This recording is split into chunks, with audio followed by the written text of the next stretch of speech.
අර උඹලා ආච්චි මට දුන්න පවුන් දෙකමාරක් වටින රත්තරන් මාලි නේ බං. අම්මා දාපු තැන් වල හොඳට බලන්න අම්මේ. ඒ හැමතැනම බලන්න. බැලුව බං. මං තියෙන එක තැනකවත් නේ.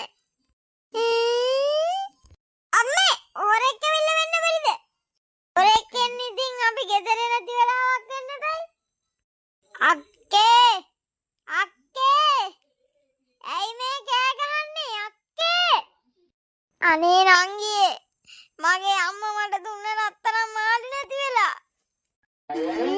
මොකද්ද කිව්වේ? රත්තරන් මාලය? ඔව් නංගි මගේ රත්තරන් මාලි නැති වෙලා. ඉතින් නංගි දාපු තැනක බැලුවේ නැද්ද? බැලුවා නෑනේ කොහෙවත්. එහෙනම් අක්කේ අපි හෙට උදේම මගෝඩිස් කපුරාලගේ දේවාලට යන්න. එතනින් ටක්කෙටම කියනවා ඉතින් කිරිගහට එන්න වගේ අක්කේ. ඒක කොහෙද නංගි තියෙන්නේ? මං ආලවත් නෑනේ.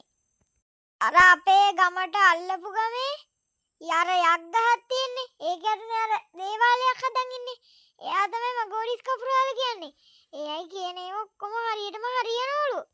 ආයි දවසට 100 200 එනවලු කට්ටිය. එහෙමද නංගි? හෙට අනිවාර්යෙන් යන් එහෙනම් එකවත් බලා ගන්න. අක්කේ අපි යද්දි පඳුරු කාසි 101කුයි බුලත් අතකුයි රුපියල් 3000කුයි අරන් යන්. 3000ට ඕන වැඩක් කරන්න හැකි. ඔය ගත් එකාගේ අඬු උනත් කල්ලා දාන්න හැකි අපිට. අම්මේ හම්බුණාද? නෑ චූටි කොබන් තාත්තා කඩේටද කොහෙ ගියා අම්මේ? අතන වාඩි වෙන්න චූටි නේද? චූටි මොකෝ ප්‍රශ්නේ? තාත්තේ අර වැඩි මොට විදොන්නේ. මොන වැඩේද බං? වාලි අම්මා හොයනවා. ඊසේ පුටපට චූටි ඔබ කිව්වේ නෑනේ මොනවත්? කිව්වොත් අපි දෙන්නම කම්මුතුයි. නෑ මම නම් මොනවත් කිව්වේ නෑ. එයා ගෙදර නැන්දත් ආවා. ඒ නැන්ද කිව්වා එයා ගමේ මේ දේවාලයක් තියෙයි කියලා. අම්මා කිව්වා ඒකටද කොහෙ යනවයි කියලා. අපි චන්දාත්තේ හෙට. අපිත් යංකෝ හෙට මොනවා වෙයිද දන්නේ. අනේ අපේ මහත්තයා මාලි හම්බෙයි නේද? දුක් වෙන්න එපා. ඕක දැන් ටක්කෙටම කීනෝලුනේ. ඉතින් අපිට හරියටම හම්බෙයි ওই මාලි තියෙන තැන. ඔව් ඒක හරියටම කියනවා. අංගේ පඳුරු 101යි බුලත් 7යි රුපියල් 3000යි ගත්ත නේද? මුගේ අප්පගේ කපු වෙන්නේ මූ දවසට කීයක් වෙනවද දන්නේ? මෙහෙම 3000 ගණිතේ කියarගෙන. පඳුරු කාසිත් 101ක් ගන්නවා. මුගේ නමටම හරියන මගෝඩිස් වැඩමයි මූ කරන්නේ. කෑ ගහන්න එපා චූටි. ඉස්සරහා ඉන්නවා ආවචේ කරන එක්කෙනා. කෑ ගහන්න එපා. ඔයගොල්ලෝ දැන් යන්නකෝ. මොකටද අයියෝ ඔයගොල්ලෝ ආවේ මෙහෙට? අපි ආවේ අපේ නෝනාගේ රන්මාලේ නැති වෙලා මහත්තයා. අපි ගිරිපුරේ ඉඳන් ආවේ. මමත් මේ ළඟ හරියක ඉන්නේ. අයියේ ඔයා කොහේ ඉඳන්ද ආවේ? මම මේ මහත්තයා ගාල්ලේ ඉඳන් ආවේ. මොකක් වෙලාද? අපේ නෝනට යාගේ අම්මා වැහිනවානේ මහත්තයෝ. හරි. අය යන්නම් මහත්තයෝ. ඊළඟ එන්න ටක් ගාලා. අර 3000යි පඳුරු 101යි මට දුන්නා මම කියන මාලිකත් එක්කනාද? යකෝ තාත්තනේ දින් ගත්තේ. මොකද චූටි කිව්වේ? චූටි වෙදී කොන්නේ පොයකෝ. අනේ අම්මේ අය මගෝඩිස් කපුව හොයලා දෙවි කියලා කිව්වේ. ඒක මිසක්. තාත්තේ මං තුපාරක් දාලා එන්නම්. කියන්න ආපුවගේ විස්තර ඔය ඇහුවනේ.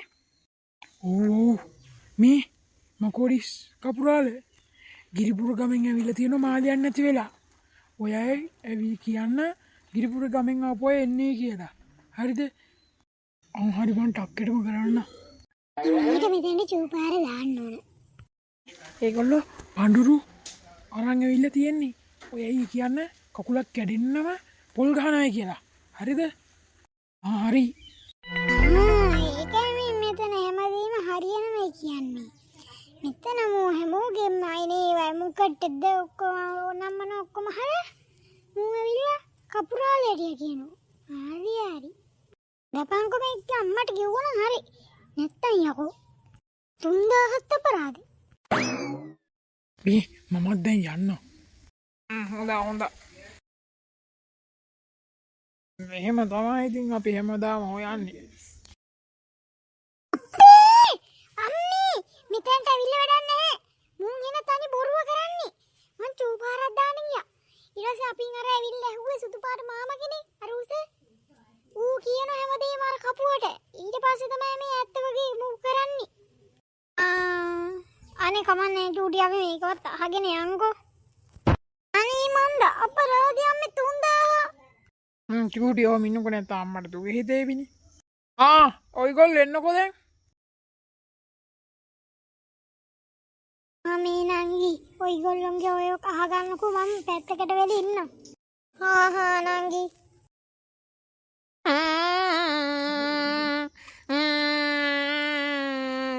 ඔයගොල්ලෝ ආවේ මේ ගිරිපුරකම ඉඳන්ද?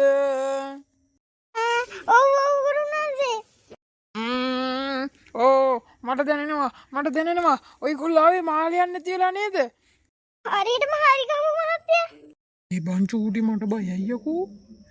හරි තාත්තේ තාත්තා ගෑ ගහන්න එපා ඉස්සරහ හැරෙන්නකෝ අම්මව මෙතනට දාලා. මම දැන් මේකට මොකද්ද කරන්න ඕන?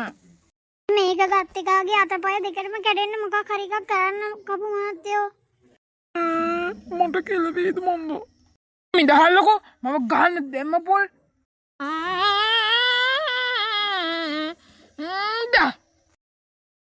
හෙට උදේ වෙද්දි මුගේ කකුල කැඩිලා තියේවි. මට හොඳට පේනවා මේක අරන් තියෙන්නේ මේ මහතම එක්කෙනෙක්. එයයි ඔය ගෙදරමයි ඉන්නේ. අපි මහත්තයා නැගිටින්න. නැගිටින්න. මේ කපු මහත්තයා මේ මොකද්ද මේ විලා තියෙන්නේ? මට හිතෙන්නේ ඕක තමා බොල අරන් තියෙන්නේ. හෙට උදේ වෙද්දි කකුල කැඩිලා යාවි. අනේ